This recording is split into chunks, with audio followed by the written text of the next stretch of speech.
Assalamualaikum warahmatullahi wabarakatuh, sahabat semua. Ketemu lagi dengan saya Hendra Syah, kali ini di channel Hendra Syah Official. Dan di edisi kali ini kita ngobrolin hal yang berbeda dari yang sebelumnya. Karena tamu saya pada kali ini adalah seorang ibu rumah tangga, pekerja profesional perempuan yang aktivitasnya beda dengan tamu-tamu saya yang lain. Pasti Anda ingat kalau dengar kata-kata dongeng. Nah, tamu saya kali ini dekat sekali dengan kehidupan mendongeng. Beliau adalah Ibu Siti Nurhidayah. Aktivitasnya adalah seorang pembelajar yang luar biasa. Dia memiliki rumah bakat Aceh dan juga aktivitas di dalamnya salah satunya adalah Kampung Dongeng. Kampung Dongeng ini didirikannya dalam rangka mencari metode baru mengajarkan anak-anak di sekitar Aceh untuk cinta pada dunia literasi. Langsung saja kita sapa tamu saya. Assalamualaikum Bunda Dayah. Waalaikumsalam warahmatullahi wabarakatuh. Jadi kalau dengar kata-kata dongeng, sekarang di Aceh itu langsung teringat, saya bilang, pernah didongengi dengan siapa? Dengan seorang anak. Oh, ada Bunda Dayah datang ke sekolah saya, seperti sekolah anak saya, seperti itu. Nah, ternyata mendongeng ini merupakan salah satu cara ya Bunda Dayah untuk mendekatkan anak kepada dunia literasi.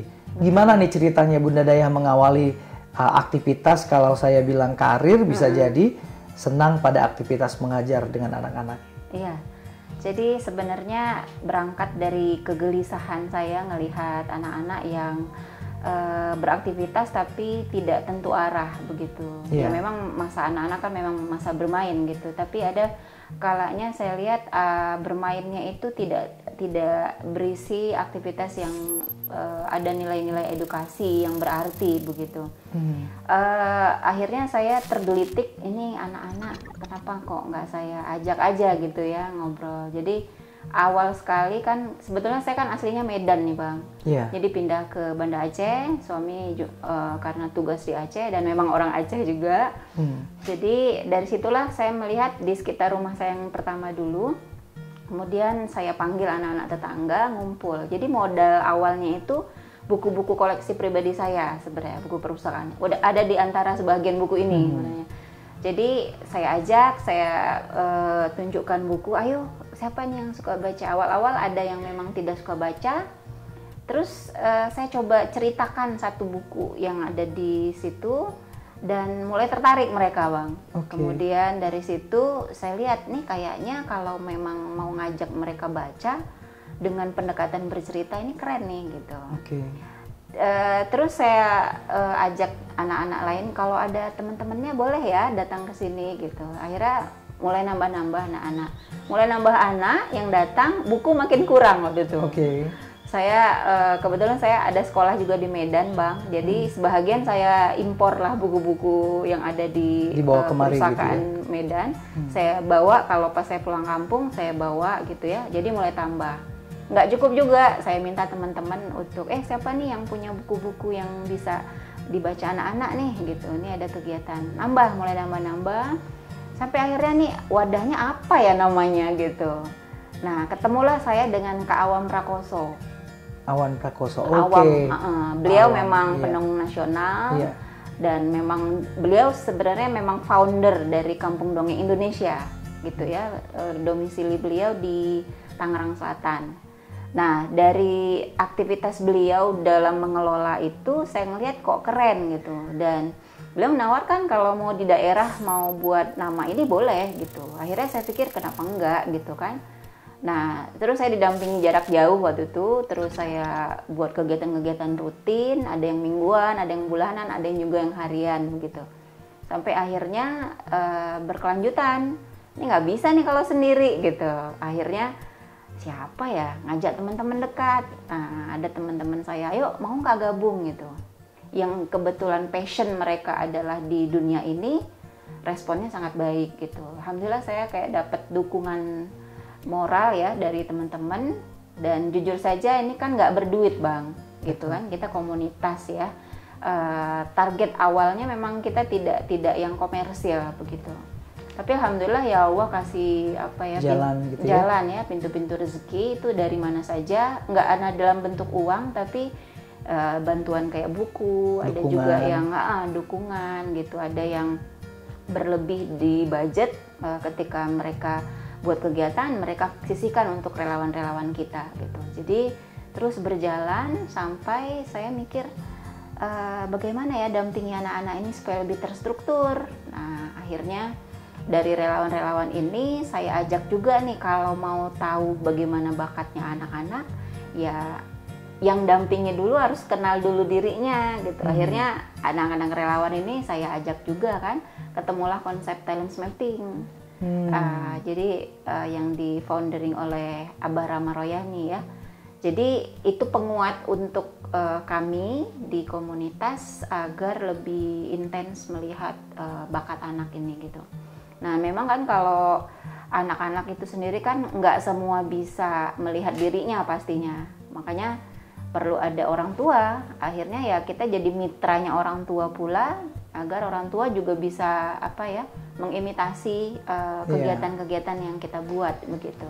Jadi orang tua ikut mendampingi ya Bunda Dayah supaya anaknya bisa lebih juga terarah seperti itu. Iya. Nah konsep ini kan sebenarnya kalau kita pikir-pikir baru nggak juga ya, sudah pernah ada gitu. Betul. Tapi melakukan pendekatan dengan cara menemukan bakat dan ketertarikan anak pada sesuatu itu butuh waktu yang seperti apa Bunda Dayah untuk melakukan awalnya? Ya awalnya memang kasih kepercayaan dulu kan orang kepada tua, anaknya juga ke orang tuanya juga. Okay. Bagaimana mereka mau ikut kegiatan kita kalau mereka nggak percaya bahwa bisa apa nanti anakku di sini begitu. Okay. Jadi untuk membangun kepercayaan itu ya memang jujur saja Bang, di awal-awal kita berkegiatan di Aceh ini dengar kata dongeng itu something wrong, something terrible awalnya. Okay. Kok dongeng gitu? Kenapa sih kok gitu ya? Nggak ngangkat kisah-kisah dari Quran gitu? Okay. Saya bilang ke teman-teman yang bertanya persoalan itu ya, bahwa di Quran itu justru ya semuanya mengandung kisah-kisah kosos-kosos tentang binatang. Ya Al-Ankabut, ada laba-laba di situ, Al-Baqarah juga sapi betina di situ. Semua adalah tamsil-tamsil yang Allah kemas dalam ayat-ayat yang pada akhirnya untuk pembelajaran manusia. Oke.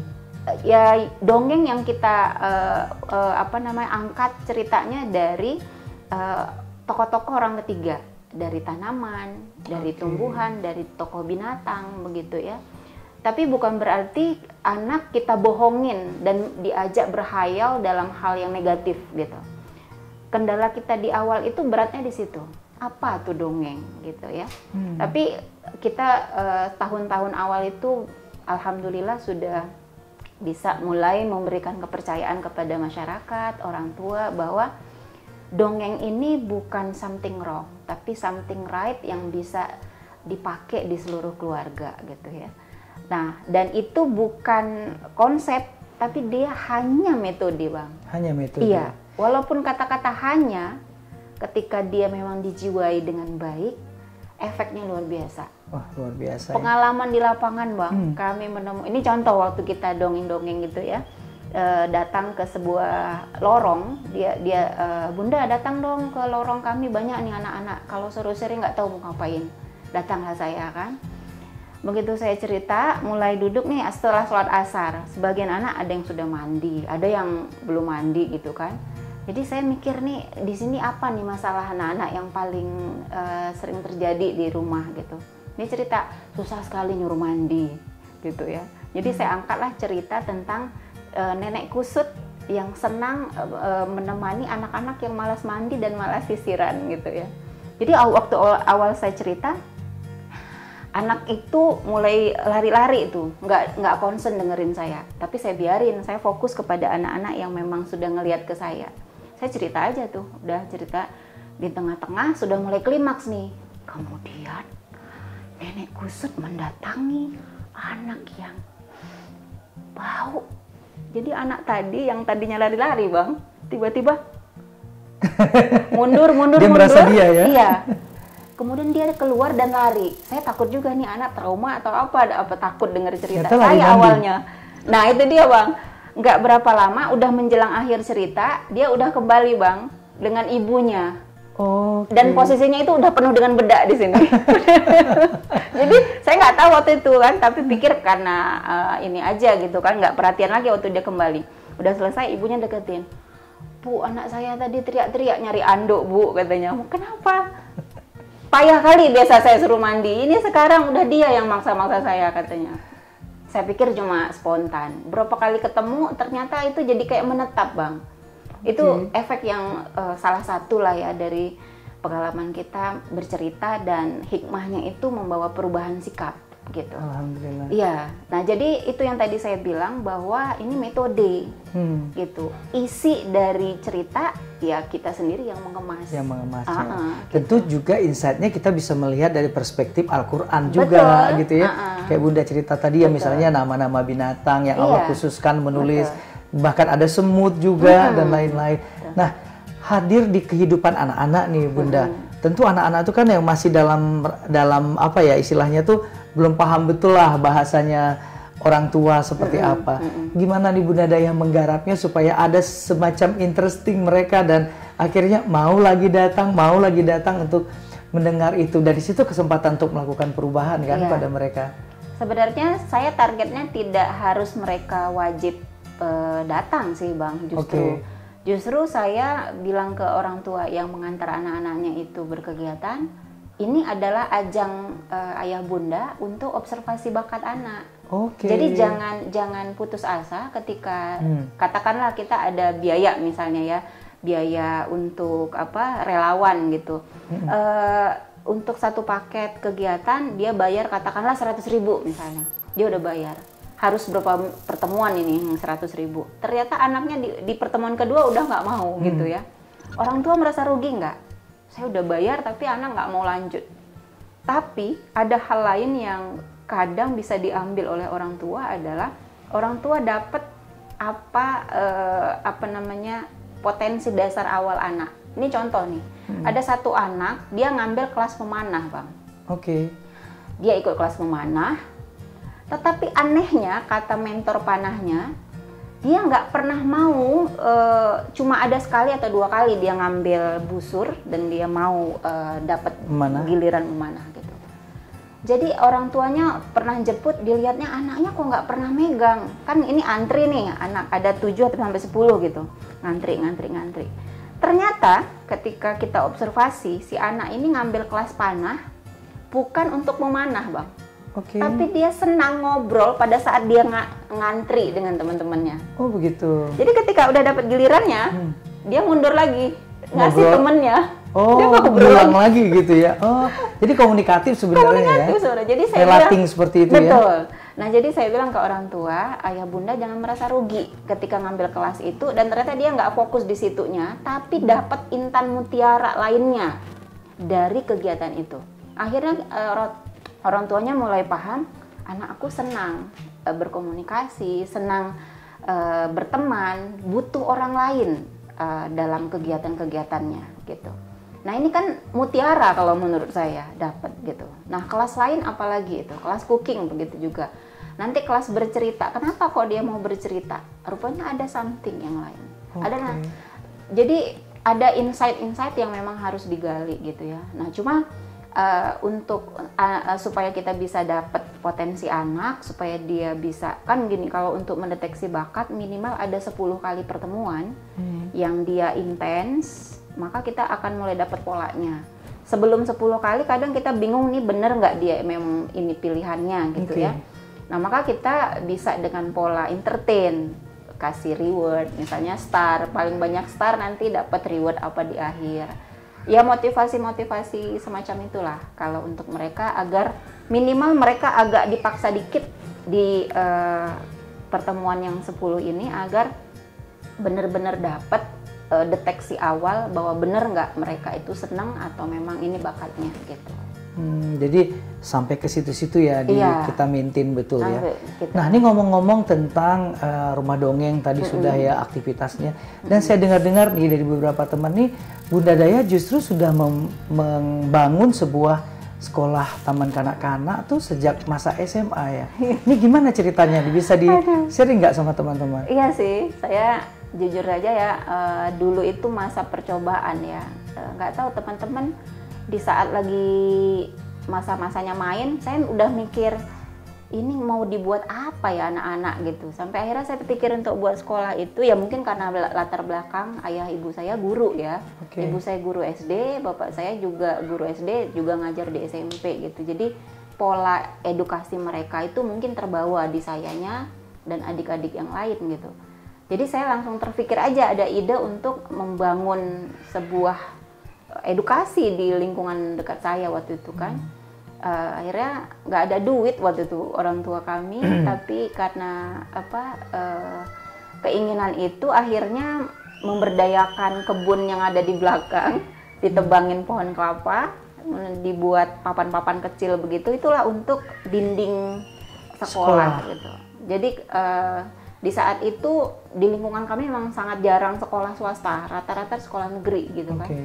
Jadi akhirnya ya sudah, saya sambil nyambil lah gitu kan, cari orang yang mau ngajar, kemudian saya memang sesekali karena saya masih sekolah kan, kemudian kuliah juga pengen cepet-cepet pulang nengok sekolah gitu, karena harus ada jadwal kuliah gitu ya. Sampai akhirnya ya saya kayak macam belum serius memanage itu gitu. Orang tua saya bilang, kenapa udah buat sekolah tapi nggak dijaga gitu. Saya pun tertantang juga, iya ya, apalagi yang kurang? Ya ikut kursus sana, kursus ini. Kalau di talent mapping itu Bang, saya namanya learner gitu ya, bakatnya learner. Ya? Emang pembelajar. Senang aja gitu ngelihat yang bisa membantu saya, bisa tambah something new yang baru nih apa gitu. Jadi lama-lama saya makin dapat polanya. Sampai akhirnya ya dulu muridnya sekitar 20-an cuma ya. Sekarang alhamdulillah udah dekat ribuan juga lah gitu ya. Karena ada beberapa unit yang dikelola gitu. Jadi kalau bilang awal-awal impian program edukasi itu ya sekolah An-Nur namanya. Sekolah An-Nur. Yang di Medan. Nanti sesuai dengan nama ya, Siti Nur Hidayah. Jadi sekolahnya An-Nur. Ini sekarang udah berapa Bunda Dayah jumlah siswa pelajar TK-nya? Kalau TK itu 100 lebih, kemudian ada SD yang banyak ya karena jenjang. TK SD ya? Iya, TK, SD, SMP, ada rumah Quran. Oh, lengkap. Ini insya Allah ada planning untuk tingkat SMA tapi lebih kepada bakat gitu. Jadi pendampingan untuk jurusan langsung dia. Jadi di satu tempat gitu, TK, SD, SMP? Iya, satu hanya tempat. areanya yang kita pisah. Berbeda ya, di satu tempat seperti itu. Betul. Tapi Bunda Dayah itu kan sama dengan kayak melakukan sebuah perjuangan panjang yang nggak berhenti-berhenti, nggak tahu finishnya kapan, seperti itu kan. Bunda Dayah melihat dunia pendidikan sekarang itu seperti apa? Bunda Dayah di tengah banyak orang yang kita baca dari beberapa referensi itu ternyata banyak anak-anak SMA itu masuk ke universitas tapi ternyata tersesat ya, salah jurusan maksudnya gitu, bakatnya nggak di situ. Misalnya ada yang sekolahnya di pertanian, akhirnya kerjanya di perbankan seperti itu, atau ada yang sekolahnya di bidang yang lain, dia menjadi apa seperti itu, dan banyak hal lah, tidak mendiskreditkan satu program studi apapun. Bagaimana Bunda Dayah melihat konsep itu di tengah-tengah anak muda sekarang? Iya, jadi ini bukan berarti abang salah jurusan juga ya Bang? Udah cocok jurusan udah ya Bang? Cocok ini. Antara salah dan cocok. Jadi sebenarnya saya concern melihat itu memang udah sejak, ya tadi waktu saya buat sekolah itu Bang. Saya udah nggak tahu ya, waktu itu udah kepikiran gitu. Kalau mau memperbaiki kerusakan yang ada, memang harus dari awal gitu. Dari pola asuh pertama, itulah TK gitu. Walaupun kalau bagi dunia parenting kan, ya dunia parenting lebih awal lagi pola asuh itu kan. Saya ngelihatnya memang ini PR bersama Bang. Mulai dari guru, orang tua terutama, untuk melihat bagaimana nih pendampingan anak agar sebelum masa dia memilih jurusan itu, SMA lah katakan, justru dia harus sudah dari awal tahu siapa dirinya. Kendalanya kan karena mereka belum kenal dirinya gitu. Maka ketika dia mau memutuskan memilih jurusan, yang ada dia mencari sosok sesuatu yang bisa membuat dia bisa memilih atau terpaksa memilih. Misalnya dia punya temannya milih apa, ya udah aku ikut kamu deh, nanti aku nggak ada teman gitu. Minimal kalau ada PR kita bisa kerjain bareng gitu misalnya. Atau ada yang memang desakan orang tua, kamu milih jurusan ini nanti banyak duitnya, bisa cepat dapat kerja gitu ya, dan lain sebagainya. tapi tidak yang benar-benar mereka yang memutuskan kalau itu adalah memang keinginan mereka begitu. Kalau melihat itu Bunda Daya, di usia berapa sih kita bisa melihat aktivitas bakat anak-anak itu? Sebenarnya kalau ditanya usia berapa, ini sangat fleksibel Bang. Kalau di talent mapping, idealnya itu kan 14-16 tahun itu sudah bisa menggunakan assessment.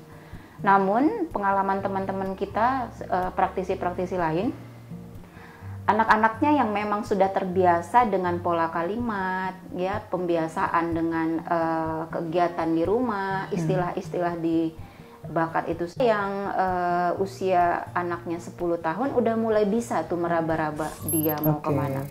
Walaupun sebenarnya ajeknya atau apa ya, permanennya mereka sudah mulai bisa itu idealnya itu 14-16 tahun. 14-16 tahun. Meskipun anak kuliah sekarang ya udah kerja pun dia belum tahu ya apa gitu. Artinya di usia 14-16 itu konsepnya dia sudah paham ya, sehingga dia tahu bagaimana idealnya seperti apa. Tapi kalau observasi memang bisa dari awal, gejala-gejala awal atau indikator awal itu yang bisa kita nyebutnya 4E itu ya, enjoy, easy, excellent, dan earn itu bisa kita lihat tahap enjoy si easy-nya itu di usia dini. Gitu. Dia tuh bertahap lagi melihat aktivitas yang lain seperti itu ya. Ini mulai dari ngurusin anak-anak, pemetaan bakat, membangun sekolah, masih sempat nggak menambah ilmu pengetahuan di kondisi pandemik ini gimana Bunda Daya? Saya Bang ikut webinar juga seperti itu. Saya jadi murid nih selama COVID ini, memang saya berniat emang mau jadi murid. Cari ilmu ya? Cari ilmu saya. Jadi ada beberapa teman-teman yang ngajakin, ayo dalemin gitu. Karena hikmah COVID ini luar biasa ya Bang. Kita lebih dekat sama keluarga, kita juga lebih banyak peluang untuk mengkritisi ini saya sebenarnya udah di mana, mau kemana gitu ya. Lebih banyak self talkingnya gitu ya. Karena kan ketemu orang udah jarang, paling secara online. Webinar ada Bang, banyak malah kan. Ya Abang pun banyak juga ya. Sertifikat udah kayak dalam itu ya, anekdot itu udah sekarung gitu ya. Sekarung. Gitu. Tapi kan yang paling penting adalah untuk apanya gitu ya. Jadi saya targetnya tetap bagaimana bisa mengedukasi orang kembali gitu, walaupun posisi saya belajar lagi, tapi saya tetap bagaimana nih, mau dipakai apa nih ilmu, tetap harus punya target gitu. Jadi dan makanya proses belajar terus. Proses belajar terus gitu. Itu. Kalau mengembangkan jejaring di komunitas masih punya waktu tidak? Ada sesekali, cuma memang jujur Bang, saya ada teman saya ya, Bunda Esti ya, dia orang kan relator banget gitu ya. Saya tidak relator, tetapi senang saja bersahabat, berrelasi gitu, tapi tidak yang sampai detail dan intens gitu. Jadi tetap adalah silaturahmi sama teman-teman gitu ya, kelas-kelas online, terus yang di sekolah yang di Medan juga itu kan banyak ngobrolnya online juga kan dengan guru, tim leader juga dengan yayasan gitu. Jadi ya dimanfaatkan juga Bang, belajar teknologi lagi Bang. Teknologi, jadi kondisi ini betul-betul dimanfaatkan untuk melihat apa yang kurang dan apa yang perlu dipertahankan juga dan ditingkatkan. Terutama kesempatan lebih dekat sama Allah juga, sama keluarga ya. Tadi saya tertarik dengan kata-kata self-reflection ya, untuk bisa bicara sama diri sendiri. Nah sebelum kita closing nih Bunda Daya, apa sih arti menemukan diri sendiri di mata Bunda Daya, seorang guru dan seorang penggerak pendidik? Ya, saya melihat ketika kita sudah menemukan diri, kita lebih mudah mendekatkan diri kepada Allah gitu. Targetnya itu sebenarnya Bang, karena kan kita ini ya memang makhluknya ya. Jadi bagaimana kita sedapat mungkin menemukan rahasia-rahasia, bisa membaca tanda-tanda zaman, tanda-tanda kehidupan, tanda-tanda alam, tanda-tanda yang terdekat adalah diri kita. Jadi kalau kita sudah bisa mengenal diri kita, maka insya Allah kita juga akan lebih dekat dengan Rob kita gitu. Allah. Targetnya ke sana gitu. Jadi apapun yang kita buat, jujur aja semuanya dunia Bang. Tapi targetnya meaningful life. Bagaimana Allah melihat maknanya apa sih kamu buat ini? Dongeng ini apa maknanya gitu. Tetap ujung-ujungnya adalah dakwah kembali kepada Rob gitu. Dan nilai kebermanfaat sebagai makhluk juga seperti itu ya. Kalau kaitannya dengan cita-cita, dan mungkin ada nggak yang belum tersampai atau semuanya udah kesampaian nih cita-citanya Bunda Daya? kalau dibilang semua udah tercapai, seolah-olah udah selesai nih misi hidup di dunia. Cita-cita masih banyak yang harus dilakukan. Target saya, cita-cita yang belum selesai itu adalah apa ya? Tetap bergerak sih Bang, untuk melakukan perubahan, mengajak orang untuk terus menemukan meaningful life-nya. Jadi jujur saja konsep TM ini luar biasa menurut saya. Jadi dia penguat juga sebagai kayak senjata untuk lebih mempertajam apa yang sudah ada gitu. Nah saya jujur sudah sesuai jurusan ya Bang. Jadi konsep talent mapping yang saya dapat itu sebenarnya untuk meyakinkan saya bahwa kamu udah benar. Cuma yang benar ini ayo dilanjutin gitu.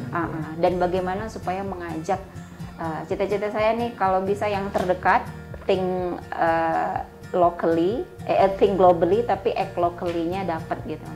Ya mudah-mudahan nanti kita bisa bareng Bang. Amin. Mudah-mudahan bisa sukses ya. Bunda Daya. Bunda Daya terima kasih sudah ngobrol-ngobrol 1 jam, sudah bercerita tentang Rumah Bakat Aceh, Kampung Dongeng buat anak, dan sudah memberikan inspirasi baik juga buat sahabat kita yang mendengarkan. Semoga sukses terus Bunda Daya, sehat selalu. Dan mudah-mudahan pandemi juga segera berakhir ya.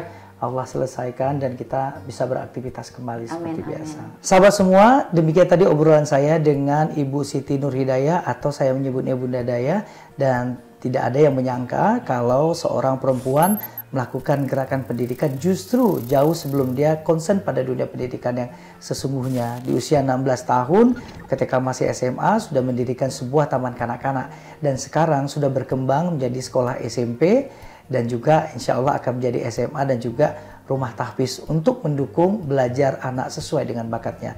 Banyak inspirasi yang sudah kita dapatkan. Satu hal yang ingin saya ingatkan kepada sahabat semua, jangan pernah merasa lelah untuk mencapai sesuatu yang masih ada dalam angan-angan kita.